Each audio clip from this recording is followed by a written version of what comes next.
그동안 상승의 명분이 모두 사라진 나스닥은 큰 조정이 와서 주가가 원래의 자리로 되돌아갔을까요? 전혀 그렇지 않습니다.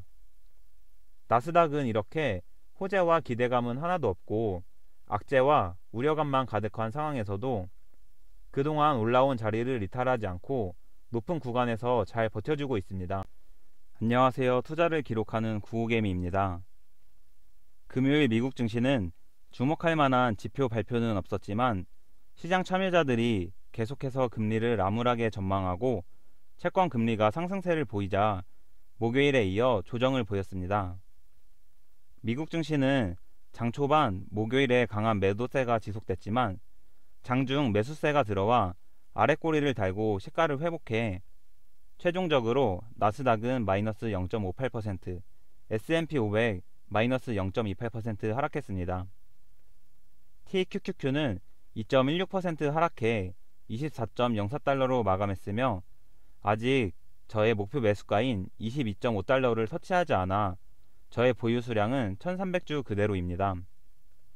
금요일 미국 증시를 자세히 살펴보면 주목할 만한 지표 발표는 없었고 목요일 로레타 메스터, 제임스 블라드 총재에 이어 토마스 바킨 리치먼드 연은 총재, 보우먼 이사의 발언이 있었습니다. 토마스 바킨 리치먼드 연은 총재는 인플레이션 억제를 위해 연준이 유연성을 부여하고 강한 금리 인상을 선호한다고 말했습니다. 보우먼 이사 또한 너무 높은 인플레이션을 줄이기 위해 금리를 계속 인상해야 한다는 뻔한 말을 했습니다. 이렇게 이번 주 내내 CPI, PPI, 소매 판매, 산업생산, 실업수당 청구 건수 등 주요 지표들이 모두 안 좋게 나오자 시장 참여자들은 점점 금리를 더 암울하게 전망하고 있습니다. 이제 6월까지 25bp씩 계속 금리 인상해서 최종 기준금리를 5.5%로 전망하는 시장 참여자들이 50%나 됐습니다.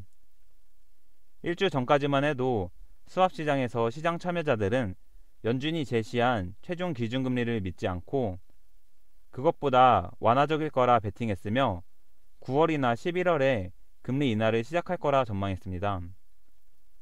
그러나 시장 참여자들은 이제 연준이 12월 점도표에서 제시한 최종 기준금리 중앙값보다 더 높은 최종 기준금리를 전망하고 있으며 올해는 정말 금리 인하가 없을 것이라는 것에 베팅하고 있습니다. 이에 따라 2월 초 4.0%로 바닥을 찍었던 2년물 채권 금리는 2주 만에 정고점을 돌파해 금요일 장중 4.7%까지 올라섰습니다. 이런 영향을 받아 10년물 국채금리 또한 금요일 장중에 결국 12월 정고점을 돌파했으며 달러지수 또한 2주 사이에 정고점을 뚫고 올라와 작년 12월 수준으로 되돌아갔습니다. 나스닥은 올해 1월이 되자 계속해서 빠르게 꺾이는 물가지수, 견고한 GDP와 고용시장으로 연착륙과 조기 금리 인상 중단, 더 나아가 하반기 금리 인하 시작 기대감으로 한 달 만에 15%가 넘게 급등했습니다. 이렇게 낙관론으로 가득했던 1월을 보낸 나스닥은 2월 들어 주요 빅테크 기업들이 어닝 쇼크를 보이고 실업률은 50여 년 만에 최저치를 보였으며 임금 인플레이션을 상당히 압박하고 CPI와 PPI는 예상보다 높게 나와 하락세가 둔화되고 연준 위원들은 매일같이 나와서 매파적인 발언을 지속했습니다.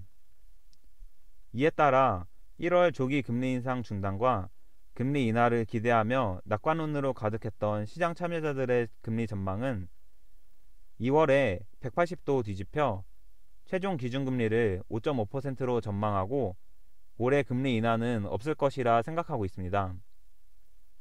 올해도 벌써 2월이 절반을 지나고 있는데 여러분은 이런 증시 흐름을 보며 어떤 생각이 드시나요? 그동안 있던 호재가 모두 사라지고 시장은 온통 악재투성이어서 이제 베어마켓 랠리는 끝났고 또 한 번 폭락이 올 거라 생각하시나요? 이렇게 급격한 우려와 온갖 악재, 비관론이 가득해 최악의 상황으로 변한 나스닥은 지금 어떤가요? 그동안 상승의 명분이 모두 사라진 나스닥은 큰 조정이 와서 주가가 원래의 자리로 되돌아갔을까요? 전혀 그렇지 않습니다. 나스닥은 이렇게 호재와 기대감은 하나도 없고 악재와 우려감만 가득한 상황에서도 그동안 올라온 자리를 이탈하지 않고 높은 구간에서 잘 버텨주고 있습니다. 저는 요즘 세력들이 주요 지표가 예상치 정도로만 나와도 이를 호재로 포장해 상승의 명분으로 삼아 높은 구간에서 한 차례 더 오버슈팅이 나올 것 같다고 말했습니다. 그러나 모든 지표가 예상치보다 안 좋게 나오고 금리 전망이 최악으로 흘러가자 제 예상과는 다르게 결국 박스권 상단을 돌파하지 못했습니다. 그러면 이제 폭락 시작이냐 하실 수 있지만 저의 생각은 다릅니다.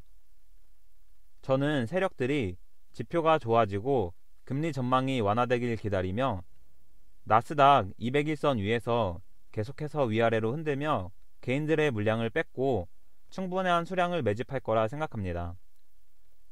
그리고 저는 세력들이 증시를 무리하게 끌어올리며 급등시킨 후 개미들에게 물량을 떠넘기고 수익 실현하면 그에 따라 큰 조정이 올 수도 있어 개인적으로는 이런 급한 흐름보다는 중간중간 충분한 조정을 보이며 계단식으로 상승하는 게 훨씬 좋다고 말했는데 시장이 지금처럼 충분한 기간 조정을 보이는 게 상당히 긍정적이라 생각합니다.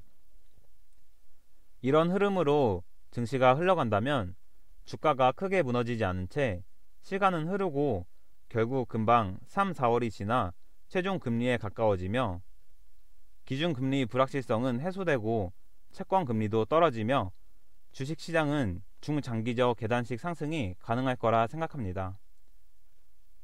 결국 우리 같은 개인 투자자들에게 가장 큰 무기는 바로 시간입니다. 월가의 투자 대가 하워드 막스는 주식시장에서 중요한 것은 타이밍이 아니라 타임이다 라고 말했습니다. 코스톨라니는 투자자에게 가장 중요한 덕목 중 하나는 인내심이라고 말하며 좋은 우량 주식을 사서 수면제를 먹고 10년 후에 깨어나면 큰 부자가 되었을 것이라 말했습니다. 단기적인 미국 증시의 흐름은 저의 예상과 다르게 흘러갔습니다. 그러나 미국 증시는 이미 바닥을 지나 정배열을 만들며 중장기적인 우상향이 시작됐다라는 저의 중장기적인 관점은 결국 기존과 같습니다. 이렇게 시장을 긍정적으로 보는 사람도 있구나 하며 투자에 참고하셔서 여러분도 각자만의 투자 관점과 원칙, 계획에 따라 성공 투자하시길 바라며 영상 마치겠습니다. 내용이 유익하셨다면 좋아요, 앞으로도 구호개미의 투자 과정이 궁금하시다면 구독, 미국 증시나 투자에 대한 의견은 댓글로 부탁드립니다. 영상 시청해주셔서 감사합니다.